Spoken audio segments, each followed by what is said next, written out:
ఆయన మీద పెట్టిన కేసులు ఆ రోజు లిక్కర్కి సంబంధించి క్లియర్గా అవకాశం ఉంది. 1300 కోట్లు ప్రివిలేజ్ ఫీ తీసేశారు 4 ఏళ్లకు. దట్ అమౌంట్స్ టు దాదాపు 5000 కోట్లు బెనిఫిట్ చేశారు.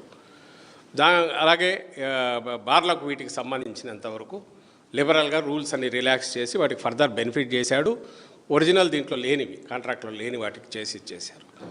స్కామ్ ఉంది, దాని మీద సిట్ ఫామ్ చేసాం, దాని మీద మేము కేసు పెడితే ఈరోజు ఆయన పవర్ మిస్యూజ్ చేసి నిజంగా ఆయనకు ధైర్యం ఉంటే ఫేస్ చేయాలి దాన్ని.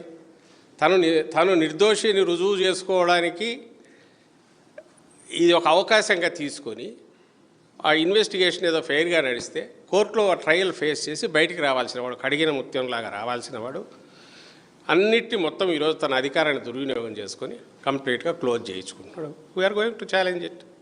ఛాలెంజ్ చేస్తారు, దాన్ని ఛాలెంజ్ చేస్తారు, పబ్లిక్ కూడా చూస్తూ కూర్చోరు. అంటే చంద్రబాబు నాయుడు అధికారం లేకొచ్చిన తర్వాత ఆయన చేస్తున్నది ఏందయ్యా అంటే, ఒకటి వైఎస్ఆర్ స్థితిని తను ఏదైతే కంకణం కట్టుకున్నాడో తన కోరిక అది తీరేది లేదు చచ్చేది లేదని భూస్థాపితం చేయాలని ఏదైతే అనుకుంటున్నారో ఆ దిశగా ఈ అధికారాన్ని ఆయన వాడుకుంటున్నది. రెండవది, తన మీద ఉన్న కేసులు ఏమున్నాయో వాటిని ఎత్తేయడానికి ఈ అధికారాన్ని దుర్వినియోగం చేసుకోవడానికి దానికి ఎంటైర్ డిపార్ట్మెంట్ను తనకు ఎవరైతే తాబేదారులుగా పనిచేసే అధికారులను పెట్టుకొని మంచి అధికారులను సస్పెండ్ చేసో దూరంగా పంపించో వీఆర్లో పెట్టో డిపార్ట్మెంట్, పోలీస్ డిపార్ట్మెంట్ కానీ మిగిలిన వాటిని కానీ ఎంటైర్ సిస్టమ్స్ కానీ సబ్వర్ట్ చేసి తన పర్పస్ కోసం, తన వ్యక్తిగత స్వార్థం కోసం వాడుకోవడం అనేది ఈ 18 నెలల్లోనే విశ్వరూపం చూస్తున్నాం తన మొత్తం దీనికి. అలాగే వైఎస్ జగన్మోహన్ రెడ్డి ప్రభుత్వం వచ్చిన తర్వాత ఎన్నో ఫైళ్ళు తిరగేశారు ఐఏఎస్లు అందరితో కూర్చోబెట్టి. ఆయన మీద ఏ ఒక్క అవినీతి ఆరోపణలు లేవు. అందుకనే అక్రమ కేసులో అరెస్ట్ చేస్తే ఏమైందో మీకు తెలుసు. 151 నుంచి మధ్యలో 5 తీసి 11 సీట్లకి పరిమితం చేశారు మిమ్మల్ని. ఎందుకు చేశారు? చంద్రబాబు గారిని టచ్ చేయబట్టి. అంటే ఆయన టచ్ చేయడం అనేది సామాన్యమైన విషయం కాదు. వైఎస్ రాజశేఖర రెడ్డి కూడా టచ్ చేద్దాం అనుకున్నాడు. చంద్రబాబు గారిని టచ్ చేస్తే ఏమైందో వైఎస్ రాజశేఖర రెడ్డికి తెలుసు. ఎందుకు తెలుసు అంటే ఆయన కొన్నాళ్ళు కలిసి ఉన్నారు కాబట్టి చంద్రబాబు నాయుడు గారి పవరు, చంద్రబాబు నాయుడు గారి నిజాయితీ, చంద్రబాబు నాయుడు గారి నిబద్ధత వైఎస్ రాజశేఖర రెడ్డికి తెలుసు కాబట్టి ఆయన 5 ఏళ్ళు ముఖ్యమంత్రిగా ఉన్నా సరే టచ్ చేయలేదు.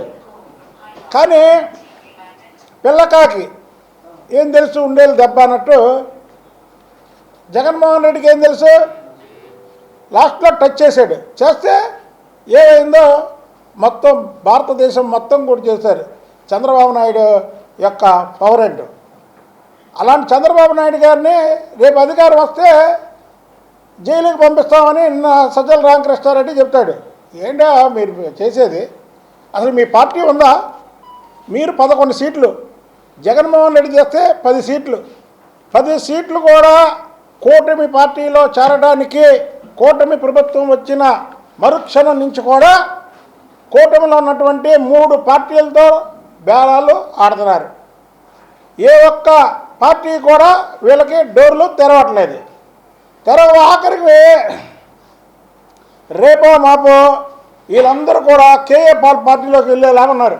అది చూసుకోండి ముందు. మీ అధికారం సంగతి తర్వాత. జగన్మోహన్ రెడ్డి కంటే కేఏ పాలే కరెక్ట్ అని కేఏ పాల్లో పార్టీలోకి పోతారు. నువ్వో సజ్జల రామకృష్ణారెడ్డి చంద్రబాబు నాయుడు గారి గురించి మాట్లాడుతావు.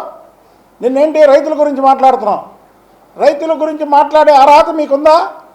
ఆంధ్రప్రదేశ్ని గంగాయవనంగా